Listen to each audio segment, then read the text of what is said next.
Hi. ఈ వీడియోలో మనం ప్రిపోజిషన్స్ అనే ఒక గ్రామర్ టాపిక్ని చెప్పుకుందాం. ప్రిపోజిషన్స్, ప్రీపొజిషన్స్, ముందు స్థానము అని అర్థం అన్నమాట. సో ఇంగ్లీష్ పార్ట్స్ ఆఫ్ స్పీచ్లో 8 ఒక చిన్నది కానీ పవర్ఫుల్ పార్ట్స్ ఆఫ్ స్పీచ్ ఏదైనా ఉంది అంటే అది ప్రిపోజిషన్. సో ప్రిపోజిషన్స్ మనకు in our previous classes, in earlier classes మనకు చాలాసార్లు వచ్చి ఉంటుంది. So examination point of view చూస్తే ప్రిపోజిషన్స్ అనేవి ఎలా ఉంటాయి ఒకసారి మనం చూద్దాం. Model questions, prepositions. So question followed by 4 options, multiple options. అందులో ఒకటి మాత్రమే కరెక్ట్ ఉంటుంది, దాన్ని మనం ఎన్నుకోవాలి. Let's see 3 or 4 questions. They left the place dash 4 o'clock. They left the place dash 4 o'clock. At, in, on, from. వాళ్ళు 4 గంటలకి ఇక్కడి నుంచి వెళ్ళిపోయారు అని చెప్పాలి అనుకున్నప్పుడు ఇంగ్లీష్లో ఆ వాక్యం చెప్పారు. అయితే ఇక్కడ ఒక బ్లాంక్ ఉంది. ఈ బ్లాంక్లో ఒక రైట్ ప్రిపోజిషన్ మనం తీసుకోవాలి. 4 o'clock. సో ఇంగ్లీష్లో ఈ ఇంగ్లీష్ గ్రామర్లోని రూల్స్లో ఒకటి, if you want to mention exact time, ఖచ్చితమైన సమయాన్ని చెప్పాలి అనుకున్నప్పుడు మనం అట్ అనే ప్రిపోజిషన్ని వాడతాం. టైం ఇండికేటింగ్ ప్రిపోజిషన్స్ కొన్ని ఉన్నాయి, after, before, since, for, till, until అని ఉన్నాయి. కానీ ఖచ్చితమైన సమయాన్ని చెప్పడానికి అట్ అనే ప్రిపోజిషన్ని వాడతారు. మనకి ఇచ్చే సెంటెన్స్ ప్రకారం మనం ఆన్సర్ ఎన్నుకోవాలి అంటే అట్ అనే ఆప్షన్ తీసుకోవాలి.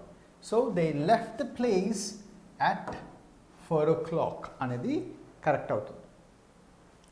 రెండవది, India one the world cup dash 1983.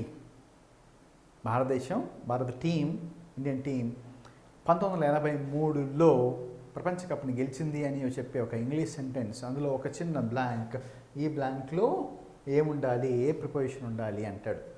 On, over, in, above అనే మాట ఇచ్చాడు. అయితే ఒకటి సూటబుల్ తీసుకుంటే మనం సి తీసుకోవచ్చు. వై, ఎందుకు అది తీసుకోవాలి అంటే 1983లో, ఆ ఇయర్లో, ఇన్ ద ఇయర్ ఆఫ్ 1983, ఆ సంవత్సరంలో గెలిచారు అని చెప్పారు. కాబట్టి ఇన్ అనే ఆప్షన్ మనం తీసుకోవచ్చు. హీ ట్రావెల్డ్ డాష్ ట్రైన్ అని ఉంది. సో అతను ట్రైన్లో వెళ్ళాడు అని చెప్పాలనుకున్నప్పుడు ఒక సెంటెన్స్ చెప్పారు. అయితే ఒక చిన్న పదానికి బ్లాంక్ వదిలాం. ఇక్కడ ఏది సరిపోతుంది అంటే మనం బై తీసుకోవాలి. బై ఎందుకు తీసుకోవాలి అంటే, సో మోడ్ ఆఫ్ ట్రాన్స్పోర్ట్, ప్రయాణ సాధనాల ముందు బై వాడాలి అని ఇంగ్లీష్ గ్రామర్ రూల్స్ చెప్తున్నాయి. సో బై ట్రైన్ అంటాం, బై బస్ అంటాం, బై బోట్ అని అంటాం, బై ఎయిర్ అని అంటాం. సో అలాగా బై బైక్ అని, బై బైస్కిల్ అని చెప్తాం. సో ప్రయాణ సాధనాల ముందు బై అనే ప్రిపోజిషన్ వాడాలి అని రూల్ ఉందన్నమాట. సో ఈ ప్రిపోజిషన్స్కి రూల్స్ ఇలా ఉంటాయి. సో ఏ ప్లేస్ని చెప్పే ప్రిపోజిషన్స్, టైంని ఇండికేట్ చేసే ప్రిపోజిషన్స్, ఓకేనా, రైట్, ఇలా కొన్ని ప్రిపోజిషన్స్ ఉంటాయి. ఆ ప్రిపోజిషన్స్ మనం తెలుసుకుని ఉంటే ఈజీగా ఆన్సర్ చేయవచ్చు. Let us see one more question from prepositions. The book is dash the bag. ఆ పుస్తకం బ్యాగ్లో ఉంది అని చెప్పాలనుకున్నప్పుడు ఇంగ్లీష్లో ఈ సెంటెన్స్ వచ్చింది. అయితే మరి బ్యాగ్లో అని అన్నాడు. సో లో అనే అర్థాన్ని ఇచ్చే preposition in. So the bag is in the book is in the bag. The book is in the bag అనేది కరెక్ట్ అవుతుంది. అలా మరి 5th క్వశ్చన్ చూస్తే, she prefers riding dash walking. So ఆమె వాకింగ్, రైడింగ్ ఈ రెండింట్లో దేనికి ప్రిఫరెన్స్ ఇస్తుంది అని చెప్తున్నాడు.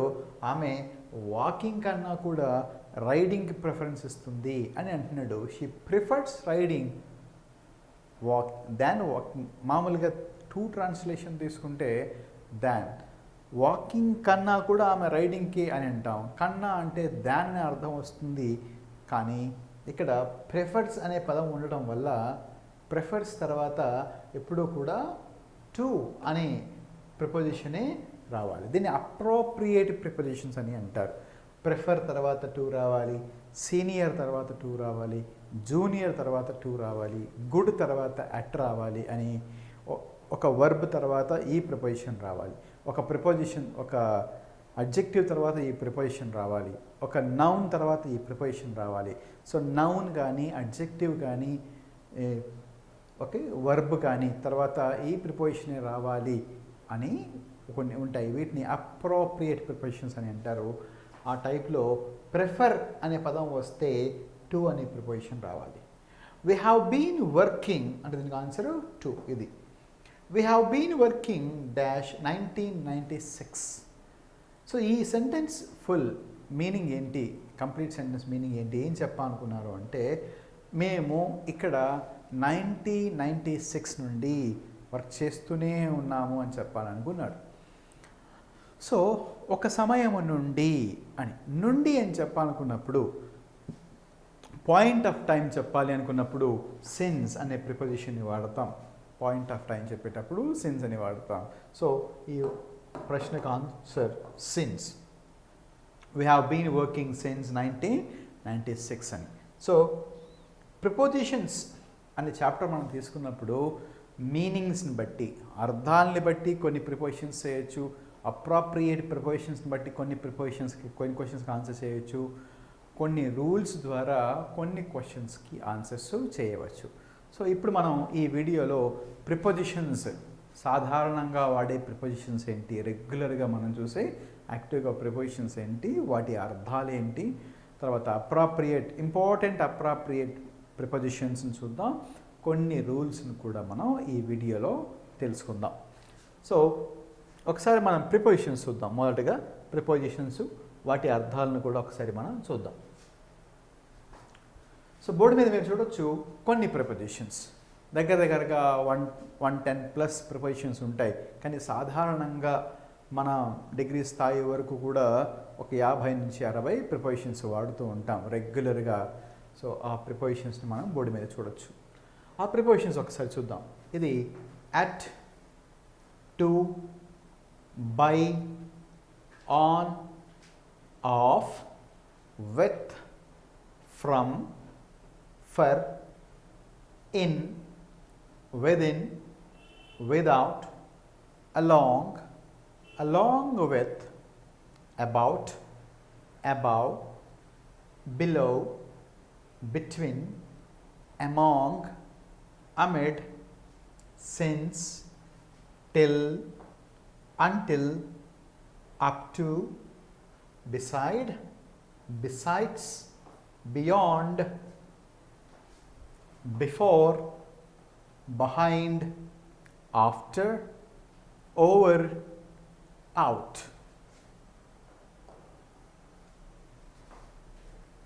Near, across, down, up, inside, outside, around, underneath, beneath, despite, in spite of, due to, instead of, in addition to, opposite, according to,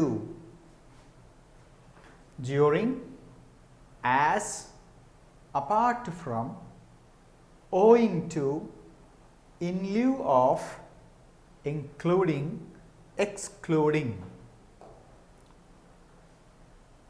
right, ఇవి చాలా సాధారణంగా మనకు కనిపించే ప్రిపోజిషన్స్. వీటి మీనింగ్స్ మనం చూసాం. ఒకసారి వీటి తెలుగులో అర్థాలను కూడా తెలుసుకుందాం. ఈ తెలుగు అర్థాలు తెలిసి ఉండడం ద్వారా కూడా మనం కొన్ని రకాల ప్రశ్నలకి సమాధానాన్ని కరెక్ట్గా గుర్తించవచ్చు. అట్ అంటే వద్ద అని, అట్ అంటే వద్ద అనే అర్థం తీసుకోవచ్చు. టు అంటే వరకు అనే అర్థం తీసుకోవచ్చు. కు, కి అనే అర్థాలు, అతడికి, ఆమెకి. సో కు, కి, వరకు అనే అర్థాలని మనం తీసుకోవచ్చు టూకి. బై అనే పదానికి అర్థం చేత అని, వలన అని, దగ్గర అని, ద్వారా, గుండా, ప్రక్కన అనే అర్థాలను తీసుకోవచ్చు. ఇవి సందర్భానుసారంగా ఆ సిచ్యువేషన్ బట్టి ఈ బై అనే దానికి అర్థాలు తీసుకోవచ్చు. బై అర్థాలు ఏంటి? బై అంటే చేత, వలన, దగ్గర, ద్వారా, గుండా, ప్రక్కన అనే అర్థాలని మనం సందర్భానుసారంగా తీసుకోవచ్చు. ఆన్ అంటే మీద అని అర్థం. ఆన్ అంటే మీద అని అర్థం. ఆఫ్, ఓఎఫ్ ఆఫ్ అంటే యొక్క, యొక్క అనే అర్థాన్ని మనం ఆఫ్ తీసుకోవచ్చు. విత్ అంటే తో అని అర్థం. సో మనం ప్రేమతో అని, అనుమానంతో అని, ఓకే, పట్టుదలతో అని అంటున్నప్పుడు మనం విత్ అనే మాట రాస్తాం. విత్ పర్సీవరెన్స్ అని, విత్ యాంగర్ అని, విత్ హ్యాపీనెస్ అనే పదాలు మనం వాడతాం. విత్. ఫ్రమ్ అంటే నుండి, ఒక చోట నుండి, ఒక ప్రదేశము నుండి, ఒక వ్యక్తి నుండి అని అర్థం వచ్చే విధంగా ఫ్రమ్ తీసుకుంటాం. ఫ్రమ్ నల్గొండ, ఫ్రమ్ కరీంనగర్ అన్నప్పుడు అలా ఫ్రమ్ ఒక ప్రాంతం నుంచి అర్థం. From Ravi, from the chief minister, from the prime minister, from the government, ఒక చోట నుండి అని అర్థం. ఫర్ అంటే కొరకు, కోసం అనే అర్థాలని మనం తీసుకోవచ్చు. ఇన్ అంటే లోపల అనే అర్థాలను తీసుకోవచ్చు. విదిన్ అంటే ఒక అనుకున్న సమయము లోపల, అనుకున్న ప్రాంతము లోపల అని మనం విదిన్కి అర్థాలు తీసుకోవచ్చు. విదౌట్ అంటే లేకుండా అని అర్థం. Without money, without English, without knowledge, so లేకుండా అని. అలాంగ్ అంటే వెంబడి అని అర్థం. ఒక దారి వెంబడి, ఒక రోడ్డు వెంబడి, అడవి వెంబడి. అలాంగ్ విత్ అంటే అర్థం ఒకరితో కలిసి అని అర్థం. అబౌట్ అంటే సుమారుగా, అబౌట్ అంటే సుమారుగా అని అర్థం తీసుకోవచ్చు. గురించి అని కూడా అర్థం తీసుకోవచ్చు అబౌట్ అంటే. అబౌవ్ అంటే ఒకదానికన్నా పైన, ఒక సంఖ్య కంటే ఎక్కువ అనే అర్థంతో అబౌవ్ని మనం తీసుకోవచ్చు. బిలో అంటే క్రింద అని, తక్కువ స్థాయి అని కూడా తీసుకోవచ్చు. బిట్వీన్ అంటే మధ్య, రెండింటి మధ్య, ఇద్దరి వ్యక్తుల మధ్య, రెండు ప్రదేశాల మధ్య, రెండు వస్తువుల మధ్య అని చెప్పినప్పుడు బిట్వీన్ అనే పదాన్ని వాడతాం. అమాంగ్ ఇది కూడా మధ్యనే, కానీ more than two. So when we are talking about more than two people, more than two things, more than two places, రెండు కన్నా ఎక్కువ వ్యక్తుల, రెండు కన్నా ఎక్కువ ప్రదేశాల మధ్య, రెండు కన్నా ఎక్కువ వ్యక్తుల మధ్య, వస్తువుల మధ్య, ఇద్దరి కంటే ఎక్కువ వ్యక్తుల మధ్య అన్నప్పుడు అమాంగ్ వాడుతాం. అమిడ్ అంటే మధ్యలో, మధ్యలో అని అర్థం వచ్చినప్పుడు తీసుకుంటాం. సిన్స్ అంటే నుండి, ఒక సమయము నుండి. సిన్స్ 1996 అని, సిన్స్ 2004 అని మనం ఒక సమయం నుండి తీసుకున్నప్పుడు సిన్స్ తీసుకుంటాం. టిల్, టిల్ అన్న, అంటిల్ అన్న ఒక సమయము వరకు, ఒక సమయము వరకు అని మనం ఈ టిల్కి, అంటిల్కి అర్థాలు తీసుకుంటాం. అప్ టు అంటే కొంతవరకు, అంతవరకు అనే అర్థాలు. అప్ టు 30%, అప్ టు 40% అలా తీసుకుంటాం. బిసైడ్ అంటే ప్రక్కన, either right side or left side, కుడి పక్క కానీ ఎడం పక్క కానీ, మొత్తానికి బిసైడ్ అంటే ప్రక్కన అనే అర్థం వస్తుంది. బిసైడ్స్ అంటే ఇన్ అడిషన్ టు, అదనంగా అని అర్థం. బిసైడ్స్ అంటే అదనంగా, దానితో పాటు అని అర్థాలు తీసుకుంటాం. బియాండ్ అంటే అవతలి వైపున, రోడ్డుకి అవతల వైపున అర్థం తీసుకోవచ్చు. బియాండ్ అంటే శక్తికి మించిన అని అర్థం అనమాట. Beyond the ability. బిఫోర్ అనే అర్థం పదం తీసుకుంటే దీనికి ముందు అనే అర్థం. బిఫోర్ అంటే ముందు, బిఫోర్ ఇండిపెండెన్స్ అని అంటాం. సో బిఫోర్ మ్యారేజ్ అని అంటాం, బిఫోర్ ఎగ్జామినేషన్, బిఫోర్ కోచింగ్ అని అంటాం. రైట్. బిహైండ్ అంటే వెనుక, బిహైండ్ అంటే వెనుక అని అర్థం. ఆఫ్టర్ అంటే తరువాత అని అర్థం. After independence, after the examination, after the game. Over అంటే అర్థం ఓవర్ అంటే సరిగ్గా పైన అని అర్థం. ఓవర్కి అడ్వర్బ్గా మీనింగ్ తీసుకున్నప్పుడు అయిపోయిందని అర్థం వస్తుంది, కానీ ఓవర్ని ప్రిపోజిషన్గా తీసుకున్నప్పుడు సరిగ్గా పైన అని అర్థం వస్తుంది. అవుట్ అంటే బయట అని. సో ఈ పదాలకి ఇలాగ అర్థాలు తీసుకోవచ్చు మనం. మరి ఇంకొన్ని పదాలు తీసుకున్నట్టయితే నియర్ అంటే దగ్గరలో, సమీపంలో అనే అర్థం తీసుకోవచ్చు. అక్రాస్ అంటే అడ్డంగా, రోడ్డుకి అడ్డంగా, నదికి అడ్డంగా అని మనం అర్థం తీసుకోవచ్చు. డౌన్ అంటే క్రిందకు అనే అర్థం. అప్ అంటే పైకి అనే అర్థం తీసుకోవచ్చు. ఇన్సైడ్ అంటే లోపలి వైపున అనే అర్థం. అవుట్ సైడ్ అంటే బయటి వైపున అనే అర్థం. అరౌండ్ అంటే చుట్టూ అనే అర్థం. అరౌండ్ అంటే చుట్టూ అని అర్థం. అండర్నీత్ అంటే అట్టడుగు. అండర్నీత్ అంటే అట్టడుగు భాగాన, సముద్రానికి అడుగు భాగాన, అట్టడుగు భాగాన అని అర్థం. బినీత్ అంటే తక్కువ స్థాయి, సమాజంలో తక్కువ స్థాయి అని. డిస్పైట్ అన్నా, ఇన్ స్పైట్ ఆఫ్ అన్నా, అయినప్పటికీ అని అర్థాలు వస్తాయి. డ్యూ టు అందువల్ల అని. ఇన్స్టెడ్ ఆఫ్ అంటే బదులుగా. ఇన్స్టెడ్ ఆఫ్ అంటే బదులుగా అని అర్థం. ఇన్ అడిషన్ టు అంటే అదనంగా, అదనంగా అని అర్థం. ఆపోజిట్ అంటే వ్యతిరేకంగా అని అర్థం. ఓకే. అకార్డింగ్ టు అంటే అర్థం, అకార్డింగ్ టు ఒకదాని ప్రకారం అని అర్థం, ఒక సర్వే దాని ప్రకారం అర్థం, ప్రభుత్వం ప్రకారం అని అర్థం. డ్యూరింగ్ అంటే ఆ సమయంలో అని అర్థం తీసుకోవచ్చు. యాజ్ అంటే వలే అని అర్థం. అపార్ట్ ఫ్రమ్ అంటే అది కాకుండా అని అర్థం తీసుకోవచ్చు. ఓయింగ్ టు, ఓయింగ్ టు అందువల్ల, ఆ కారణం చేత అని మనం తీసుకోవచ్చు. ఇన్ ల్యూ ఆఫ్, ఇన్స్టెడ్ ఆఫ్ అన్నా, ఇన్ ల్యూ ఆఫ్ అన్నా బదులుగా అనే అర్థాలు తీసుకోవచ్చు. ఇంక్లూడింగ్ అంటే కలిపి అనే అర్థం. ఎక్స్క్లూడింగ్ అంటే తీసివేసి అని అర్థం. సో చాలా సాధారణంగా మనకు అన్ని చోట్ల కనిపించే ప్రిపోజిషన్స్ ఇవి అనుకుంటే వీటి అర్థాలు కూడా. వీటి అర్థాలని ఎంత బాగా మన మైండ్లో ఉంచుకుంటే, సో వీటి మీద బేస్ చేసుకున్న క్వశ్చన్స్కి ఆన్సర్ చేయడం చాలా ఈజీ అవుతుంది. అయితే ప్రిపోజిషన్స్లో ఇంపార్టెంట్ పార్ట్ అయినటువంటి అప్రాప్రియేట్ ప్రిపోజిషన్స్, వీటిని మనం 4 times 5 times చూస్తూ, రెగ్యులర్గా చూస్తూ వీటి కాంబినేషన్స్ మనం గుర్తుపెట్టుకుంటే, సో ఎగ్జామినేషన్లో మనకు it will be an added advantage. It's a big benefit for us. Let us see some appropriate prepositions now. కొన్ని prepositions చూద్దాం. appropriate prepositions, ఇందులో nouns ఉన్నాయి, noun, verb, adjectives ఉన్నాయి. సో ఈ noun, ఈ adjective, ఈ verb తర్వాత ఈ ఫిక్స్డ్ ప్రిపోజిషనే రావాలి అని ఉంటుంది. సో వీటిని 4 times 5 times చూస్తూ మన మైండ్లో ఉంచుకుంటే ఎగ్జామినేషన్లో మనకు సో వీటి మీద ప్రశ్న వచ్చినప్పుడు సులభంగా ఆన్సర్ చేసి మార్కులు తెచ్చుకోగలుగుతాం. ఒకసారి బోర్డు మీద ఉన్న పదాలు చూస్తే start, prepare, fit, famous, notorious, notorious, qualified, sorry, fit, eligible, sorry repeat అయింది, రైట్, ఫీల్, హోప్, అపిటైట్ అనే పదాలు ఉన్నాయి. సో స్టార్ట్ అనే పదం తర్వాత, ఓకే, ప్రిపేర్ అనే పదం తర్వాత, ఫిట్ అనే పదం తర్వాత మనకు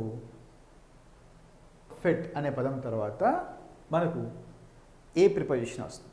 సో స్టార్ట్ తర్వాత ఫర్, ఓకే, స్టార్ట్ ఫర్ అని, లీవ్ ఫర్ అని కూడా చెప్పచ్చు మనం, లీవ్ ఫర్ అని.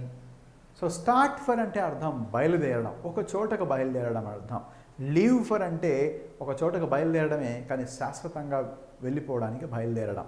స్టార్ట్ ఫర్ అంటే తాత్కాలికంగా పని మీద వెళ్తూ మళ్ళీ వెనక్కి వచ్చే ఉద్దేశం ఉండడం స్టార్ట్ ఫర్. లీవ్ ఫర్ అంటే పర్మనెంట్గా వెళ్ళిపోవడం. సో స్టార్ట్ అన్నా లీవ్ అన్నా వాటి తర్వాత ఫర్ రావాలి, starting for. And he is starting for Hyderabad, he is living for Hyderabad. So అలా వస్తుంది. ఫిట్ ఫర్, ఫిట్ తర్వాత for. Famous for, notorious for. Famous for అంటే అర్థం, ఫేమస్ అంటే అర్థం ప్రఖ్యాతిగాంచడం, ప్రసిద్ధి చెందడం, బాగా పేరు పొందడం, పాజిటివ్గా పేరు పొందడం. Abdul Kalam was famous for inventions అని చెప్పొచ్చు. Okay right. For his speeches అని చెప్పొచ్చు. Okay right. For his kindness అని చెప్పొచ్చు. ఫేమస్. సో అబ్దుల్ కలాం అనే ఒక వ్యక్తి పాజిటివ్గా సొసైటీ మీద పాజిటివ్ ఇంపాక్ట్ ఉన్నవాడు. సో ఫేమస్ అంటే పేరుగాంచిన, ప్రసిద్ధి చెందిన అని అర్థం అన్నమాట. సో ఫేమస్ తర్వాత ఫర్ రావాలి. నటోరియస్ అంటే అర్థం పేరు మోసిన, అంటే సొసైటీకి నెగిటివ్గా ప్రభావితం చేయగలిగిన వాళ్ళు. Okay right. సో చెడు చేసేవాళ్ళు అని అర్థం. నటోరియస్ అంటే పేరు మోసిన, smugglers, kidnappers, like that. So rowdy sheeters like. Notorious అంటే పేరు మోసిన అని అర్థం. నటోరియస్ తర్వాత కూడా ఫర్ వస్తుంది. క్వాలిఫైడ్ ఫర్ అర్హత పొందడం అని అర్థం. సారీ ఫర్ అని. ఎలిజిబుల్ ఫర్ అని. ఓకే ఎలిజిబుల్ ఫర్ అని. Feel for, hope for the best అనే మాట వాడుతూ ఉంటాం రెగ్యులర్గా మనం, హోప్ ఫర్ ద బెస్ట్ అని. Appetite for. సో ఈ పదాల తర్వాత మనకు ఫర్ అనే ప్రిపోజిషన్ ఫిక్స్డ్గా వస్తుంది. మీరు వీటిని leave for, start for, prepare for, fit for, famous for, notorious for, qualified for, sorry for, eligible for, feel for, hope for, appetite for అని మీరు 4 to 5 టైమ్స్ మీరు రెగ్యులర్గా ఇచ్చేస్తూ ఉంటే ఇవి మైండ్లో ఉండే అవకాశం ఉంది. ఇంకొన్ని పదాలు చూద్దాం. ప్రౌడ్ అనే పదం కనపడుతుంది ఇక్కడ. కాన్ఫిడెంట్ అనే పదం కనపడుతుంది. Afraid, beware, aware, consist, want, accused, boast, die, fond, assured అని కనిపిస్తుంది. సో ఈ పదాల తర్వాత ఏ ప్రిపోజిషన్ వస్తుంది ఒకసారి మనం చూస్తే, I'm afraid of dogs. Afraid of dogs. I am confident of my subject. I am confident of my subject. So parents antaru, I am proud of you, my boy. I am proud of you, my boy. So please be aware of the cyber hackers. Be aware of the hackers ani antaru. So the book consists of 10 chapters ani cheppochu. So want of money ani, okay, lack of money ani. So fond of ice creams అని. So my sister is fond of ice creams. So మీరు ఈ sentences చూసినట్టయితే proud of, confident of, afraid of, beware of, aware of, consist of, want of, accused of, boast of, die of, fond of అని చెప్పవచ్చు. Assured of అని చెప్పవచ్చు. So ఈ పదాలన్నింటి తర్వాత కూడా మనకు ఆఫ్ అనే ప్రపోజిషన్ని వాడచ్చు. ఓకే వాడాలి. ఇక్కడ డై ఆఫ్ అని అన్నప్పుడు డై ఆఫ్, డై తర్వాత డై విత్ కూడా వాడతారు. డై ఫ్రమ్ అని కూడా వస్తుంది సందర్భాన్ని బట్టి, ఆ మరణాన్ని బట్టి. ఓకే డై ఫర్ అని వస్తుంది. ఓకే డై ఆఫ్ అని వస్తుంది. డై అట్ అని కూడా వస్తుంది. డై ఇన్ అని కూడా వస్తుంది. డై ఇన్ అన్నప్పుడు హార్నెస్, డై ఇన్ హార్నెస్ అని వస్తుంది. పదవిలో ఉండగానే మరణిస్తే డై తర్వాత ఇన్ పెడతారు. డై ఇన్ హార్నెస్, పదవిలో ఉండగానే మరణించడని చెప్పడం. డై విత్ అంటే ఊండ్స్, డై విత్ ఊండ్స్. సో గాయాలతో కానీ దెబ్బలతో కానీ మరణించినప్పుడు డై విత్ అనే పదం వాడతారు. డై ఫ్రమ్ అనేది వర్క్ ప్రెషర్ హెవీగా ఉండి పని అధికమై పని ఒత్తిడితో మరణిస్తే డై ఫ్రమ్ అంటాం. డై ఫర్ అనేది ఒక వ్యక్తి దేశం కోసం కానీ, ఒక మంచి కారణం కోసం కానీ, ఒక వ్యక్తి కోసం మరణించడం కానీ, ఒక మంచి కారణం కోసం కానీ మరణిస్తే డై ఫర్ అని అంటారు. So many soldiers, army soldiers died for our country. Okay, so our freedom fighters died for our country. Our freedom fighters died for our freedom. So independence అని చెప్పవచ్చు. సో ఒక మంచి కారణం కోసం ఒక వ్యక్తి కోసం మరణిస్తే డై ఫర్ అని అంటారు. డై అట్ అనేది చిన్న వయసులో మరణిస్తే ఆ వయసు లేదా మరణించిన వయసును చెప్పినప్పుడు డై అట్ వాడతాం. మరి ఈ డై ఆఫ్ అని ఎప్పుడు వాడతాం? కొన్ని సందర్భాల్లో వాడతాం.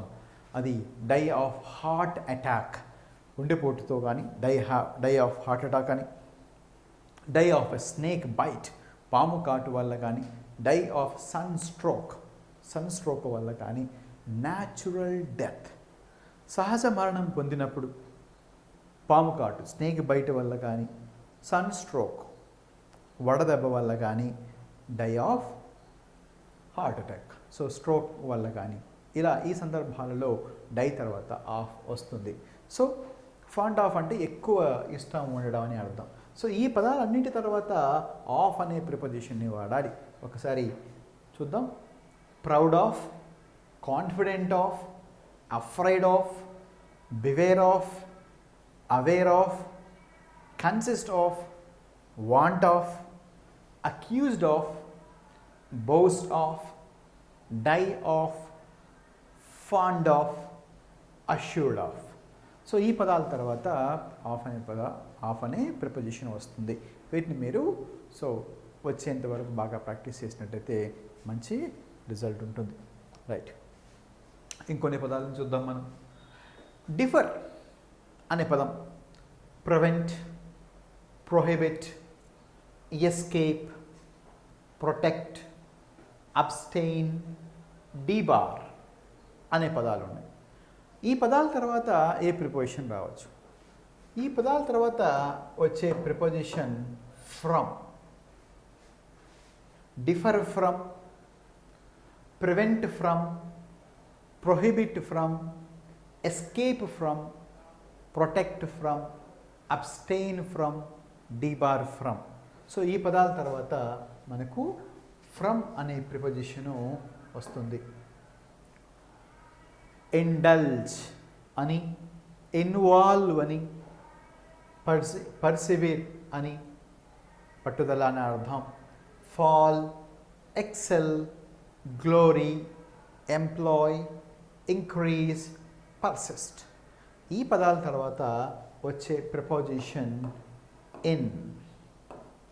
ఇండల్జ్ ఇన్ అంటే పాల్గొనడం అనే అర్థం. Okay, right. ఇన్వాల్వ్ ఇన్ అంటే ఇన్వాల్వ్ అవ్వడం ఒక దాంట్లో అని చెప్పడం. So indulge in, involve in, persevere in, fall in, excel in, glory in, employ in, increase in, persist in అనే పదాలని మనం చూసి వాటి తర్వాత ఇన్ రాస్తాం. ఇంకొన్ని మనం అప్రోప్రియేట్ ప్రిపోజిషన్స్ చూద్దాం. బిజీ తర్వాత కానీ, కంటెంటెడ్ అంటే సంతృప్తి చెందడం అని, సాటిస్ఫైడ్ అని పదాల తర్వాత కానీ, ఇన్స్పైర్డ్ తర్వాత కానీ, పాపులర్ తర్వాత కానీ, gifted, contrasted, complaint, affected, acquainted, associated, coincide, fill, contemporary అనే పదాల తర్వాత విత్ అనే ప్రిపోజిషన్ని వాడాలి. మళ్ళీ ఒకసారి, బిజీ తర్వాత విత్ వస్తుంది, కంటెంటెడ్ తర్వాత విత్ వస్తుంది, సాటిస్ఫైడ్ తర్వాత విత్ వస్తుంది, ఇన్స్పైర్డ్ తర్వాత విత్ వస్తుంది, popular with, gifted with, contrasted with, complainted with, affected with, acquainted with, associated with, coincide with, fill with, contemporary with. So ఈ పదాల తర్వాత, ఈ వర్డ్స్ తర్వాత మనకు విత్ అనే ప్రిపోజిషన్ వస్తుంది. ఇది మనం నేర్చుకుని ఉంచుకోవాలి. రైట్, ఇంకొన్ని వర్డ్స్ చూద్దాం. ఈ పదాల తర్వాత కూడా వచ్చే అప్రోప్రియేట్ ప్రిపోజిషన్ చూస్తే, బిలాంగ్ అనే పదం తర్వాత టు ప్రిపోజిషన్ రావాలి. బిలాంగ్ తర్వాత టు అనే ప్రిపోజిషన్ రావాలి. Belong to, this property belongs to అనే సెంటెన్స్ మనం రెగ్యులర్గా చూస్తాం. సో ప్రిఫర్ తర్వాత టు రావాలి, సీనియర్ తర్వాత టు రావాలి, సుపీరియర్ తర్వాత టు రావాలి, ఇన్ఫీరియర్ తర్వాత టు రావాలి. రిలేట్ అనే పదం తర్వాత టు రావాలి, లిసన్ టు అనే పదం తర్వాత రావాలి, ఇంజూరియస్ టు అనే పదం తర్వాత టు రావాలి. సో అలాగా senior, preferred, senior, junior, superior, inferior, allot, know, related, appoint, attend, consent, refer, pretend, object, listen, lead, apologize, adequate, affectionate, applicable, appropriate, common, faithful, injured, obedient, devoted, prone, restricted. ఈ పదాల తర్వాత to రావాలి. మళ్ళీ ఒకసారి పదాలను విందాం.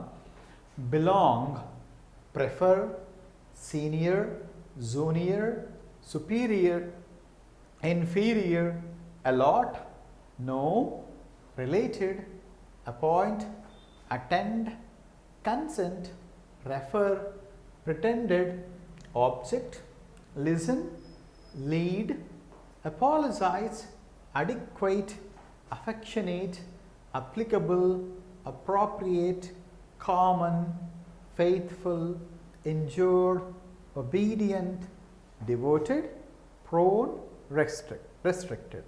ఈ పదాలన్నింటి తర్వాత రావాల్సిన ప్రిపోజిషన్ టు. టు అనే ప్రిపోజిషను వస్తుంది. ఓకే, సో వీటిని అప్రోప్రియేట్ ప్రిపోజిషన్స్ అంటారు. ఇవి కొన్ని ఇంపార్టెంట్ సెలెక్ట్ చేసి మీకు ఈ వీడియోలో చెప్పడం జరిగింది. వీటన్నిటిని మీరు బై హార్ట్ చేస్తే, బాగా గుర్తుంచుకునేలాగా వీటిని చేస్తే ఎగ్జామినేషన్లో మనకు అడ్వాంటేజ్ ఉంటుంది.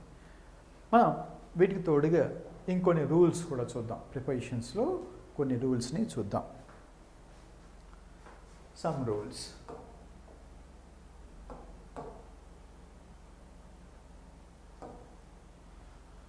రూల్ నెంబర్ 1, ప్రయాణ సాధనాల ముందు బై అనే ప్రిపోజిషన్ను వాడాలి.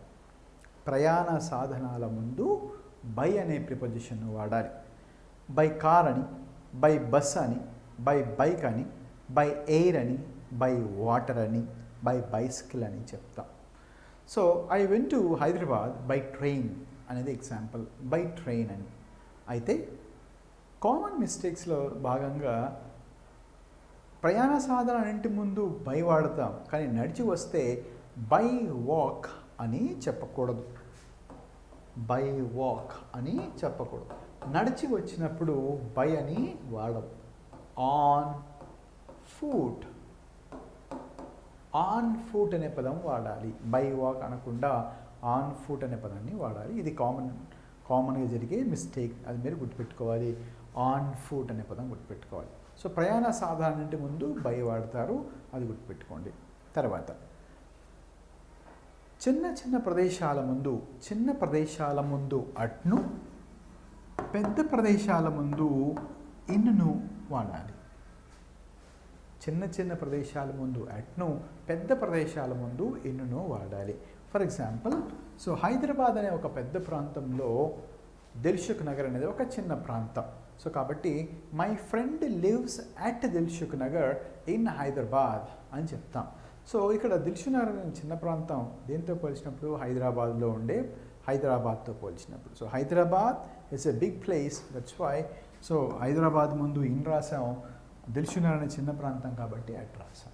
సో చిన్న ప్రదేశాల ముందు అట్ను, పెద్ద ప్రదేశాల ముందు ఇన్నును వాడాలి. అది మనం గుర్తుంచుకోవాలి. మూడవ రూల్, థర్డ్ రూల్. ఏదైనా ఒక పనిని చేయడానికి ఉపయోగించిన సాధనం ముందు విత్ను వాడాలి. సో ఏదైనా ఒక పనిని చేయడానికి ఉపయోగించే సాధనం ముందు విత్ అనే ప్రిపోజిషన్ వాడాలి. With. She cuts vegetables with a knife అని చెప్పవచ్చు. And he broke the bridge with hammers అని చెప్పవచ్చు. విత్ హ్యామర్స్ అని చెప్పవచ్చు. సో విత్ హ్యామర్ అని, విత్ రోప్ అని, విత్ నైఫ్ అని, విత్ ఎ పెన్ అని, విత్ ఎ పెన్సిల్ అని చెప్తాం. I Drew this picture with a brush so ఒక పనిని చేయడానికి మనం ఉపయోగించిన సాధనం ముందు మనం విత్ అనే ప్రిపోజిషన్ని వాడడం జరుగుతుంది. విత్ అనే ప్రిపోజిషన్ వాడడం జరుగుతుంది. అలాగే మనం కొన్ని ప్రిపోజిషన్స్ చూసినట్టయితే ఖచ్చితమైన సమయాన్ని నాలుగవ రూల్ చూద్దాం.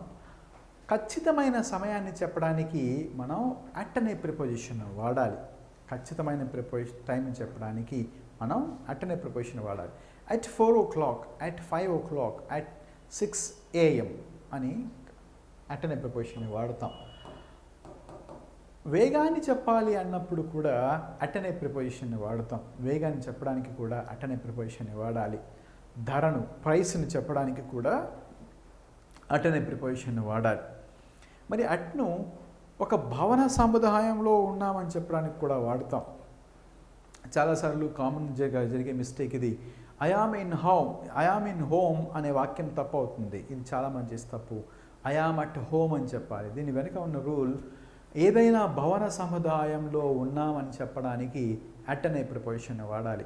ఐ ఆమ్ అట్ హోమ్ అని చెప్పాలి, ఐ ఆమ్ అట్ ఆఫీస్ అని చెప్పాలి, ఐ ఆమ్ అట్ కాలేజ్ అని, ఐ ఆమ్ అట్ స్కూల్ అని, ఐ ఆమ్ అట్ పార్క్ అని చెప్పాలి. సో ఇక్కడ భవన సముదాయంలో ఉన్నాము అని చెప్పినప్పుడు అట్ అనే ప్రిపోజిషన్ని వాడడం జరుగుతుంది. అలాగే ఒకే వాక్యంలో విత్ను బైను వాడాల్సి వస్తే ప్రాణము లేని వాటి ముందు విత్తు వాడాలి, ప్రాణమున్న వాటి ముందు బైను వాడాలి. రూల్ ఒక్కసారి చూస్తే ఒకే సెంటెన్స్లో మనం విత్ను బైను వాడాల్సి వస్తే ప్రాణము లేని వాటి ముందు విత్ను, ప్రాణమున్న వాటి ముందు బైను వాడడం జరుగుతుంది. ఒక ఎగ్జాంపుల్ తీసుకుంటే the snake was killed with a stick by Raju. The snake was killed with a stick by Raju. ఇక్కడ విత్ అనేది స్టిక్ ముందు రావడం జరిగింది, రాజు ముందు బై రావడం జరిగింది. లైఫ్ లెస్ థింగ్స్ ముందు విత్, లైఫ్ బీయింగ్స్ ముందు బైని వాడడం జరుగుతుంది. అలా రూల్స్ తీసుకున్నప్పుడు మనం ఇంకొక ప్రొఫెషన్ రూల్ తీసుకుంటే వృత్తిరీత్యా, పుట్టుక రీత్యా, వివాహం రీత్యా అని చెప్పడానికి మనం బై అనే ప్రిపోజిషన్ వాడాలి.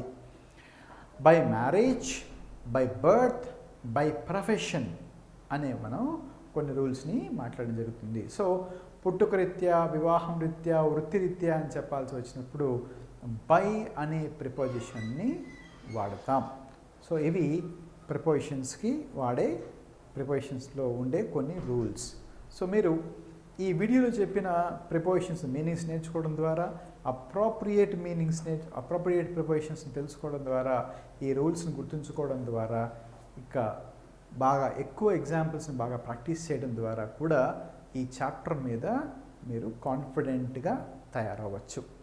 సో హోప్ మీరు అలా చేస్తారని నమ్ముతూ థ్యాంక్ యూ వెరీ మచ్.